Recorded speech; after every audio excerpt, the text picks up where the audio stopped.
Hello and welcome to the Humble Seer. So I'm going to talk about John Podesta because I'm hearing that he's going to be back in the news. And it's not the kind of back in the news that he wants to be involved in. And I'm hearing it relates to the Durham investigation. And, you know, a lot of people believe that John Podesta is a bad dude. And he is. I see some really twisted things about him that are not good. But I also see some blown out of proportion things that just aren't true. I mean, there's some truth to some of it, and then there's nonsense. So, yeah. And I'm also hearing that some of what WikiLeaks puts out there is not real. It's not true. It's like created. Emails and things like that.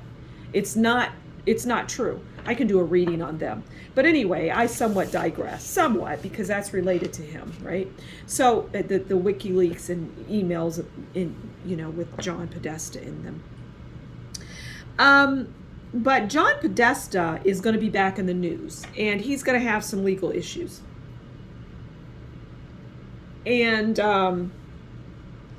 I see him being brought up on charges, actually. Let's see what we can get from the cards around John Podesta. Let's see what we can, with the cards, in addition to what I've said. And I hear his brother is just Weasley. I'm hearing his brother cut a deal or did something to better his situation, and we won't hear about him so much. But John Podesta was Hillary Clinton's maybe campaign manager. I don't know what his title was, and it doesn't even matter. He was in there, and I would say campaign manager would probably be a good word, because he was managing that. He was involved in that heavily, her run for whatever office. He was there. So let's see what the cards want to tell us in addition to that. Yeah, and I'm hearing that there was some kind of recording where he was supposedly yelling at a child, and it's not real. I'm hearing that's not real. I mean, he has plenty of his own problems without things being fabricated, created, and lied. He doesn't need to be lied about because he is a problem all by itself. There's no need to create fables or stories or lies or videos of him screaming. There's no need to do that because he is a problem all by himself. He doesn't need help. Okay. So we have the Four of Cups. Four of Cups is dissatisfaction, unhappiness, conflict. Okay? Clear on action. And he's clear on action. He's clear on the action that's being taken against him. He's clear on it. He understands it. He knows what's going on. All right, let's pull. And I'm hearing that you might want to listen to the John Durham investigation video that I did, and I talked about Sussman. And, you know, he was there to really help. He helped the investigation quite a bit. And I'm hearing that, well, in that help, you throw people under the bus to save your own skin, right? And I'm hearing John Podesta was one of them.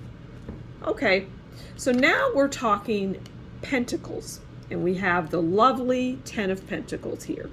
And that's about wealth, financial security, good family life, family treasures, large sums of money. Now, this is what he's fearful of losing, which he's going to. You know, I mean, when you're embroiled in legal issues, your money is on the forefront of your mind. You're thinking about your money. Got my mind on my money and my money on my mind.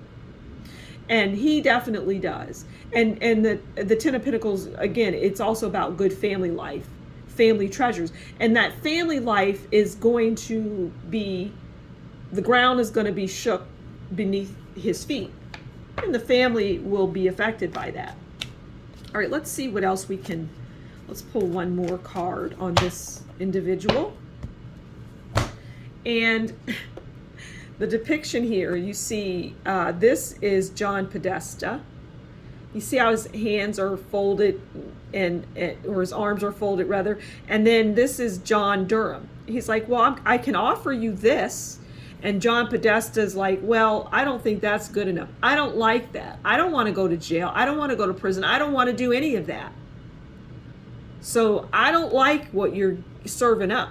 Now, in his mind up here, he's thinking, I probably should take this. It's the best deal I'm going to get because, well, you know, I did some things. All right, let's get one more card. Let's get one more card on this person. Just one more. Oh, okay. This card loves to come out. And I love that it loves to come out. And I shuffle, and there's just no way I can cut the cards and pull it every time the way that I do. But that's what happens. And this is going to be high up because, well, we all know what the Nine of Swords represents, right? I mean,